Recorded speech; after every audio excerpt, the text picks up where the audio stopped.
L'LCS, première association de lutte contre le sida au Maroc et dans notre région, a été créée en 1988, et non sans peine. À cette date, le sujet était absolument tabou, et il y avait à peine une vingtaine de cas de sida diagnostiqués dans notre pays. Mon intérêt pour le sida et pour ses dimensions sociales s'explique par mon engagement politique lors de mes études en France. Cette sensibilité était partagée par les militants de la première heure, notamment Madame Latefa Imen. C'est ce qui explique que la LCS a inscrit dans ses statuts la défense des droits des personnes vivant avec le VIH et que très tôt, elle a mis en place des projets de prévention auprès des populations les plus vulnérables qui sont de loin, partout dans le monde, les populations les plus touchées par l'infection à VIH.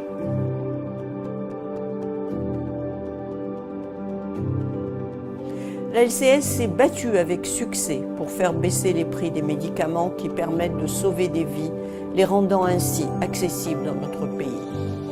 Grâce à la mobilisation de ces militants, qu'ils soient volontaires ou salariés, la LCS s'est investie dans tous les domaines de la lutte contre le sida. En plus des nombreux programmes de prévention, elle a été à l'origine de toutes les innovations qui ont permis de rendre le dépistage du VIH simple, anonyme et accessible. Elle contribue à la prise en charge médicale des personnes vivant avec le VIH et leur assure un soutien psychosocial. La LCS est un acteur majeur de la lutte contre le sida dans notre pays et de loin le principal partenaire associatif du ministère de la Santé dans ce domaine. Grâce au haut patronage Sa Majesté le Roi Mohammed VI, la LCS organise depuis 2005, avec ses fidèles partenaires, le SIDAction Maroc, qui contribue au financement de la lutte contre le sida et qui a fait reculer la stigmatisation des personnes vivant avec le VIH.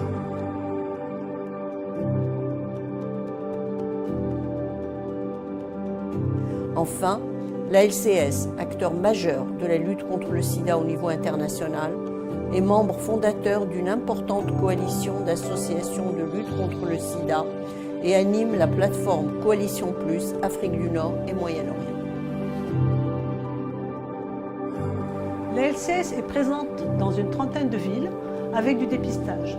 350 volontaires dont une centaine de médecins, de nombreux salariés, 160 intervenants terrain et des partenaires fidèles et engagés. La gestion financière et comptable de l'ensemble des sections de la LCS est centralisée au niveau de son siège.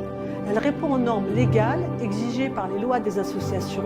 Ces comptes sont certifiés sans réserve par un commissaire aux comptes, ce qui nous vaut la confiance de nos donateurs, de bailleurs nationaux et internationaux.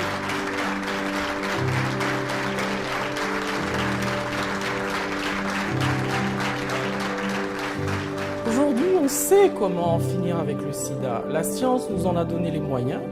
Par exemple, on sait aujourd'hui qu'une personne vivant avec le VIH qui est sous traitement et qui a une charge virale indétectable ne transmet plus le virus. Elle brise ainsi la chaîne de la transmission.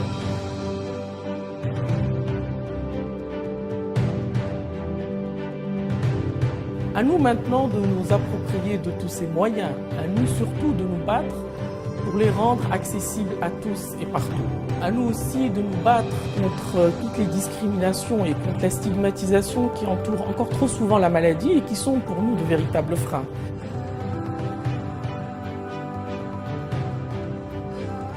Nous avons par le passé beaucoup fait pour améliorer le dépistage, améliorer la prise en charge, améliorer le soutien psychosocial, mais il reste encore beaucoup à faire. Le monde s'est donné comme objectif d'en finir avec le sida à l'horizon 2030 et la LCS s'inscrit pleinement dans cette dynamique. Justement, si on veut y arriver, plus que jamais, on a besoin de l'implication et du soutien de tous. La fin du sida n'a jamais semblé aussi proche. C'est pas le moment de baisser les bras. Il faut continuer ce combat que nous avons commencé il y a plus de 30 ans maintenant.